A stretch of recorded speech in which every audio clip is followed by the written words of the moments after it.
And as I learned to forgive, I realized that I was completely imprisoned by my thoughts, my negative thoughts, my bad behaviors. And the moment that I stood here and I said, okay, I'm going to learn to accept people and forgive them. That was actually the moment that I was let out of jail, let out of prison. It's like it was free again. Little by little, I saw myself getting happier and happier. But until I learned to accept, to forgive myself, to accept others, to forgive others, I could never get out of the blame game because I didn't know how to love myself. And that was the big thing. My goal was to love others, but I had to love myself first. And that, over the years, little by little, it started coming. I started getting more life into myself, more life. It was great. I started being with more people. I started understanding who they were and accepting them. So what if I could make a decision like this, and my husband takes 3 years to make a decision, but he'll tell you, after 3 years, he'll make that decision. So I learned patience as well. Everything I was working for came together one day. It actually came together last week. The day before I was leaving on Friday. This happened Wednesday. Wednesday morning, my husband got a phone call. We built a large commercial refrigeration and natural gas company together. And Sobeys, some of you from Canada would know who Sobeys is, okay? They are one of our large contracts, and we were bidding on one of the largest contracts that will continue for many, many years. And we started working at this a couple of years ago. We got word about 2 months ago that our company, we were the successful bidders. My husband, this is my husband. Everybody loves him, naturally. The only thing that we had to be careful of was not to tell anybody that we got the contract. Okay? Did you give me a job? My job is to keep my mouth shut. Am I going to do it? Yeah. Wednesday morning, got a phone call from one of the head people at Sobeys and said, John, my husband, did you tell anybody about the award, that it was going to be awarded to you, the contracts? And he's like, no. He said, I wouldn't tell anybody because I know how important it is. And I'm sitting in the corner and I'm listening. I love listening. I have to push my hair back sometimes. I gotta hear everything. Anyway, so I'm watching all this, and he's starting to get panicky. And then he hangs up the phone. He didn't say anything to me. Immediately, he grabs his cell phone and he starts texting people. He starts texting the employees. And then he gets on the phone and he starts calling them. And I'm thinking in my mind, I didn't say it because I've been doing the work. If he didn't tell anybody, why is he texting the employees and why is he calling people, right?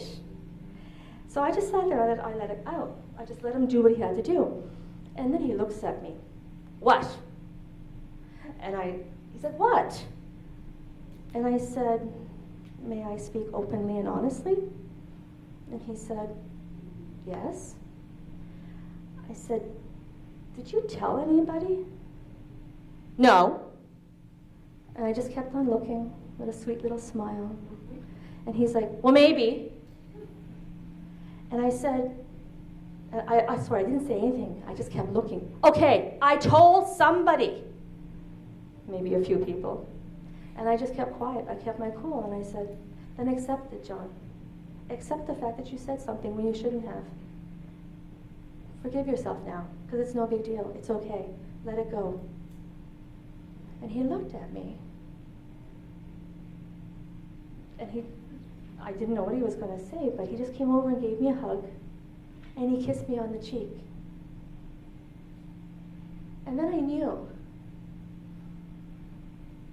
that all the years, the last 3 years, that day on the beach when I blew up and I blamed him for everything, and I had to go searching why I blamed him and everybody else for everything, almost everything.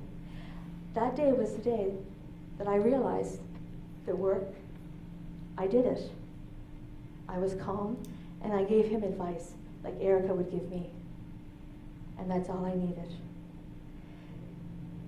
All the last 3 years brought me to the career that I chose today. I'm a human behavior specialist. I study people. I study personalities. I needed to understand myself, why all this happened. So I studied everybody else. And the key, what I found, the key is to understand people, to accept them, to forgive them, and to spread the love. And that is when you build stronger relationships, not only with yourself, but with others. Now, before I finish the talk, that same morning before the phone call from Sobeys, I was watching Criminal Minds, Profiler,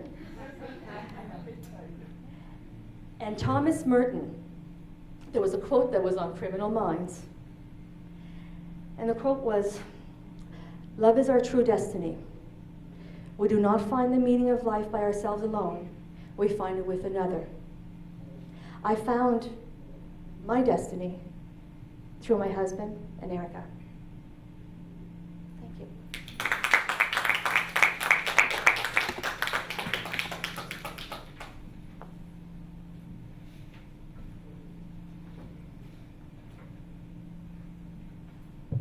Okay, I would like to invite the co-panelist partner of Kuldeep Ahwalia, ma'am. Please.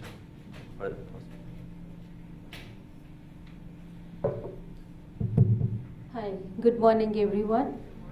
I'm Kuldeep Ahluwalia from Canada, and good thing is, or you can say a bad thing is, like Kim and me, we both are into human behavior. She is a specialist, I am just a facilitator, so I'm a panelist.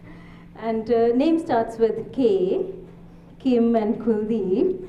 And we both are from Canada, never met because she's from Nova Scotia and I'm from Toronto. And we are speaking on the same topic today. So it's something interesting, but what I'm looking at is the coincidence of certain things, which I really like and I love it. So thanks, Kim. Thanks for sharing all your story, and that's how it relates to our lives. According to, as far as I'm concerned, I'm born and brought up in India. Life has been a bit different, always kind of dominated by male society, at home, outside home. I was very ambitious girl. Born in a village, pampered by grandparents. My father was in Indian Air Force. He took me along after my grade 3.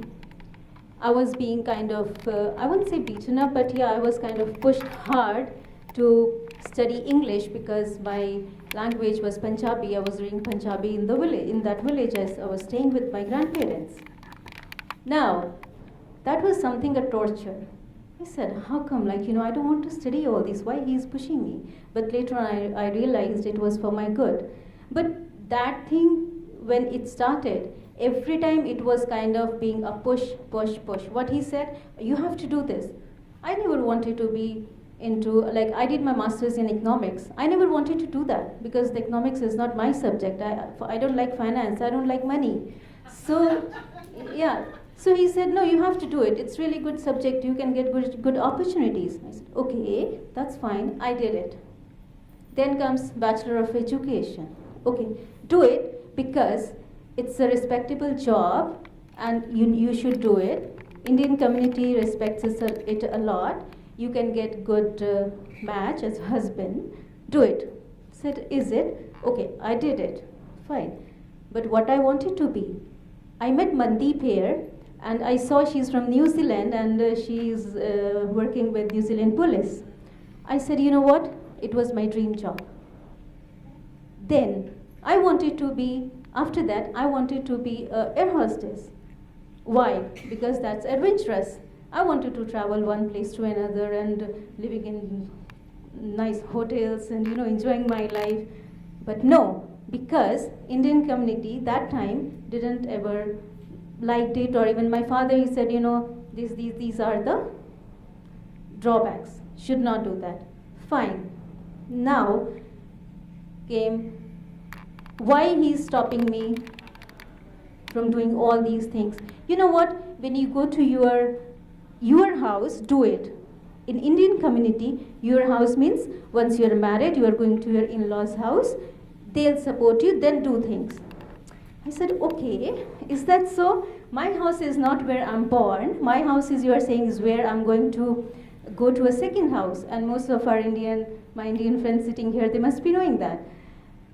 Okay, got married, went to my in-laws' house. Now, looking up to my husband. Can you let me do this? I want to be a model. I want to be an actress. I've acted in a few documentaries before marriage. I acted in a Punjabi feature film before marriage, all against my parents' will and wish. Kind of a rebellion. Now, as a husband, Indian community, oh, you wanted to be model, walking on the ramp. You want to show people what you are? Oh God, what is this? Again, there's a problem. Now, every time I heard that, I was blaming them.